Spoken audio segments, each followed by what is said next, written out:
في عالم تعلم الآلة في أداة قوية جداً وظيفتها الأساسية إنها تجاوب على سؤال واحد بس بنسأله طول الوقت: أو لأ.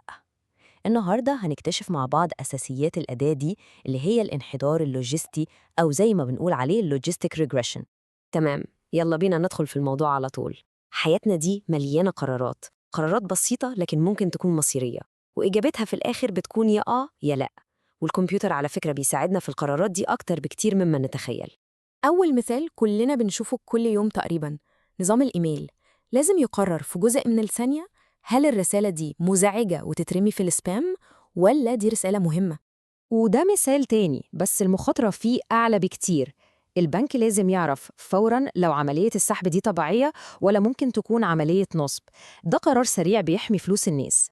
وهنا بقى المثال اللي هنكمل بيه الشرح بتاعنا. في الطب السؤال ده ممكن يفرق في حياة إنسان. هل حجم الورم ده بيقول إنه خبيث ولا حميد؟ طيب، المهمة اللي بتجمع كل الأمثلة دي في عالم تعلم الآلة اسمها التصنيف أو الكلاسيفيكيشن. ببساطة شديدة إحنا بنعلم الآلة إزاي تحط كل حاجة في خانة من اتنين. يعني في حالتنا دي هنرمز لورم خبيث بالرقم 1 والورم حميد بالرقم 0. جميل، بس إزاي أصلاً الآلة بتاخد قرار قاطع كده في عالم مليان شكوك؟ الموضوع مش أبيض وأسود، وهنا بتيجي أهمية فكرة الاحتمالات. النموذج عشان ياخد قرار هو في الحقيقة مش بيقول أو لأ مرة واحدة، لأ، هو الأول بيحسب فرصة أو احتمال إن الحاجة دي تحصل، والاحتمال ده لازم يكون رقم بين الصفر والواحد، يعني من 0% لحد 100%. طيب، ما ممكن حد يفكر ويقول ليه ما نستخدمش نموذج بسيط زي الانحدار الخطي؟ المشكلة إن الخط المستقيم ده ممكن يكمل طريقه لفوق قوي أو لتحت قوي، ويطلع لنا قيم غريبة زي 1.5 أو -2/10، ودي طبعا مش احتمالات منطقية خالص. علشان بقى نحل المشكلة دي بنحتاج أداة رياضية ذكية جدا، أداة تقدر تحول أي رقم في الدنيا لاحتمال منطقي. الأداة دي بقى اسمها دالة السيجمويد، وممكن نعتبرها كده زي المعادلة السحرية اللي بتشغل الانحدار اللوجستي كله. كل مهمتها إنها تاخد أي ناتج وتترجمه لاحتمال نقدر نفهمه. اللي بيميز الدالة دي هو قدرتها على الضغط. يعني تخيل إنها عاملة زي العصارة، بتاخد أي رقم مش فارق معاها كبير جدا أو صغير جدا بالسالب، وبتعصره وتطلعه في صورة رقم مظبوط بين الصفر والواحد. تمام قوي. دلوقتي معانا احتمال، إزاي بقى بنستخدمه علشان ناخد قرار حقيقي ونهائي؟ يلا بينا نرجع لمثال الورم ونشوف ده بيحصل إزاي بالظبط. خلينا نفترض إن النموذج بتاعنا بص على حجم الورم اللي دخلنا له، وبعد ما طبق دالة السيجمويد طلع لنا ناتج 7/10. واللي هو ببساطة معناه احتمال بنسبة 70%.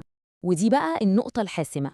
الرقم ده مش مجرد رقم وخلاص، لأ، دي رسالة واضحة للدكتور بتقول بناء على البيانات اللي عندنا في احتمال بنسبة 70% إن الورم ده يكون خبيث. ودي معلومة قيمتها كبيرة جدا. ممتاز.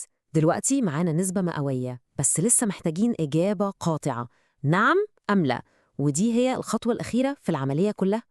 الموضوع كله بيتلخص في مقارنة بسيطة. إحنا بنحدد عطبة للقرار، وغالباً العطبة دي بتكون 50%. لو الاحتمال اللي النموذج حسبه طلع أعلى من العطبة دي يبقى القرار نعم، لو طلع أقل يبقى القرار لا. وبما إن 70% أكبر من 50% يبقى النموذج هيصنف الورم ده على إنه خبيث. والخط ده اللي هو عند 50% بنسميه بشكل رسمي الحد الفاصل للقرار أو decision boundary. هو ده الخط اللي الآلة بتتعلم ترسمه علشان تفرق بين مجموعة نعم ومجموعة لا. إذن الانحدار اللوجستي ده مش مجرد معادلة رياضية معقدة، لا، ده محرك أساسي في تكنولوجيا بنستخدمها كل يوم، أولها فلترة الإيميلات وآخرها التشخيص الطبي.